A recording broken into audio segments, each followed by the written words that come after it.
Welcome to home cooking. अगर आपको मेरी रेसिपीज पसंद आ रही हैं तो चैनल को सब्सक्राइब कीजिए और साथ ही बेल आइकन को क्लिक कीजिए ताकि आपको चैनल की अपडेट्स मिलती रहें। अस्सलामुअलैकुम। आज मैं आपके साथ जो रेसिपी शेयर कर रही हूँ वो है गजरेला। इसे आप गाजर की खीर भी कह सकते हैं। तो आइए शुरू करते हैं।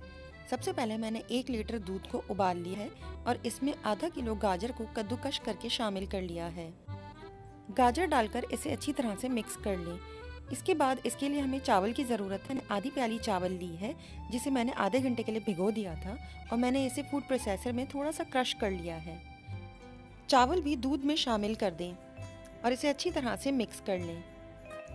साथ ही मैंने 3/4 प्याली तक दूध की बालाई शामिल की है।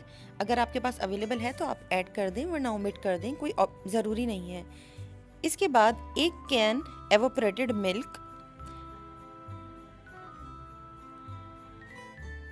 और 4 से 5 इलायची शामिल कर दें। अगर आप चाहें तो इसे कूटकर इसका पाउडर भी शामिल कर सकते हैं।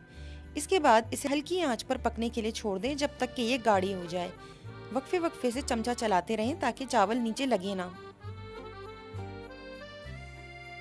जब गजरेला गाढ़ा हो जाए और चावल पक जाएं तब आप इसके अंदर हस्बे ज़रूरत या 1 कप चीनी शामिल कर अच्छी तरह से मिक्स कर लें। चीनी शामिल कर कुछ देर इसे पका लें ताकि चीनी अच्छी तरह से घुल जाए। इसके बाद इलायचियाँ अलहदा कर लें। अगर आप चाहें तो इसे थोड़ा सा घोट सकते हैं या फिर हैंड ब्लेंडर की मदद से ज़रा सा चला लें ताकि थोड़ा सा और स्मूथ हो जाए। ये आपकी अपनी पसंद है। कंसिस्टेंसी भी आपके अपने ऊपर डिपेंड करता है।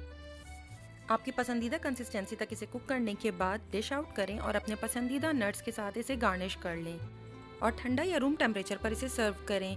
उम्मीद है ये रेसिपी आपको पसंद आए तो प्लीज़ लाइक, शेयर और मेरे चैनल को सब्सक्राइब करना ना भूलें। Thank you.